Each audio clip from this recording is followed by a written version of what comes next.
Hello students, this is the first video of this week, class 8, chapter number 4, algorithm and flowchart. And in this video, I will discuss about flowchart and advantages of flowchart. I have already discussed about what is a flowchart. It is the simplest way to represent the solution to a problem is by using a flowchart. Means with the help of a flow diagram, with the help of some pictures or graphical representation, we can show the solution of any problem. We can sort out the solution of any program. And a flowchart uses a set of some basic symbols to represent the various functions. It has some kinds of basic symbols which denotes different functions. Okay, so what is it? A flowchart is a graphical method, pictorial method for representing any solution of a problem. Okay, let us see. This is a flow diagram. This is a flow chart to add two numbers, and first we start it in that symbol. That symbol is used for starting, and next symbol, which is a parallelogram symbol, which is used for input and output process. Third symbol is the processing symbol, in which two numbers has been added. And next symbol is again print C. It is the output symbol. It is in the shape of a parallelogram. And at last I am going to end the flowchart. So in this way you have to create the flowchart for any problem. Okay. For any program you have to create the flowchart like this. Now I have discussed all the symbols. This is the start or stop symbol, which is elliptical in shape, which is used to start or end the flowcharts. Next one is the parallelogram symbol. It is called input output symbol. This symbol is used to accept the input and give the output. This is the processing symbol. This symbol is used for processing or to represent an activity or a step. Next symbol is the diamond shaped symbol. Okay, and this is called decision or test condition. This symbol is used when the condition of true or false arises. The question to be answered or the decision made is written inside the diamond. Whatever the condition is there in the program, when we make a flow chart, so we write the condition for that program in such type of diamond symbol. Okay, which is also known as decision symbol, decision or test condition. Okay, now coming to next one, flow lines. These are the lines which are used to show the flow of your diagram from one step to another. Okay, now next one is the connectors. This is a symbol of connector, and these are used to connect one part of flowchart to another part. Means you can also attach one program, you can also connect one program to another program. Okay, now coming to next topic, constructing the flowchart. Constructing the flowchart involves the following steps. First, define the process and identify the scope of the flow diagram. First you need to define the process, what you are going to do, and then you have to identify the scope of the process. Suppose in this example, what I am doing, I am adding two numbers, and the program is starting and at last it is ending. So we have defined all the process one by one. So from a start to a stop, these are called a scope of flow diagram.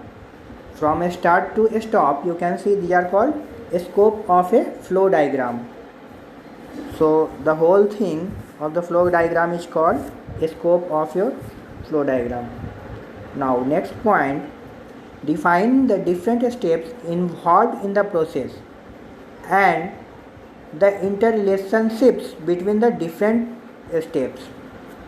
You need to define different steps in different symbols. Here you can see there are different symbols for different steps, for different processing. Okay, and all the steps are interrelated with each other. We have to create the interrelationships between different steps. You can see all the different symbols are making interrelationships with each other. Okay, by the arrow, by the flow lines, you can say, or you can say the arrow. So all the symbols are interrelated with each other. Now next step, finalize the diagram and make any necessary modifications. At last you have to finalize the diagram and you can make any necessary modifications wherever required. Wherever you want to modify it, you can modify it. Okay, and the fourth point, use the flow diagram and continuously update it as needed. You have to use the flow diagram and you can update it if there is any addition in your program. You need to update your flowchart also, because if the program changes, you need to change your flowchart also. So in order to modify the program, you have to update the flowcharts also. Okay, now coming to the advantages of flowcharts. First advantage is communication. Flowcharts are a better way to communicate the logic of a system to everyone. Means whatever the logic you have used in your program, you can communicate in a better way.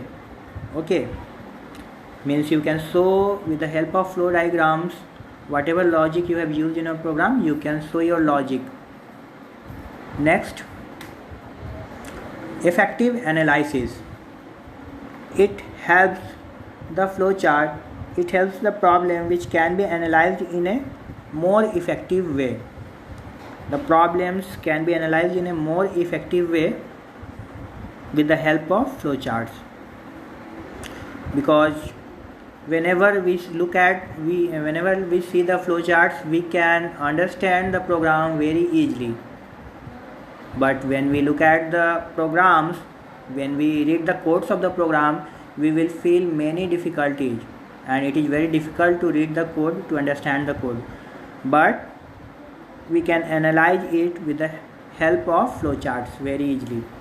Now next step, proper documentation. Flowchart serves as a good program documentation which is needed for various purposes. Means flowcharts serves good program documentation. We can show the flowcharts as a documentation also for understanding the program, and it needs for various purposes. We can also make the notes of our program. We can also show some different things and add documentation to our files. Okay, so that we can understand the program easily. Now next step is the efficient coding. Next advantage is efficient coding. Flowcharts act as a guide or blueprint for system analysis and program development. Means for developing the program, it is very necessary to make the flowcharts. Okay, it is just like a blueprint, or it is just like a guide for our program. Now proper debugging. Proper debugging means flowcharts help in debugging process. Debugging means finding the error, to sort out the error. So flowcharts also helps to understand the program where it is creating the error, and we can find the errors easily with the help of flow diagrams. Now next advantage, efficient program maintenance. This means that maintenance of a program becomes easy with the help of a flowchart, and it helps the programmer to design more efficient programs. The programmers design more and more efficient programs with the help of flowcharts. Okay, so thank you students. In the next class I will discuss about disadvantages of a flowchart.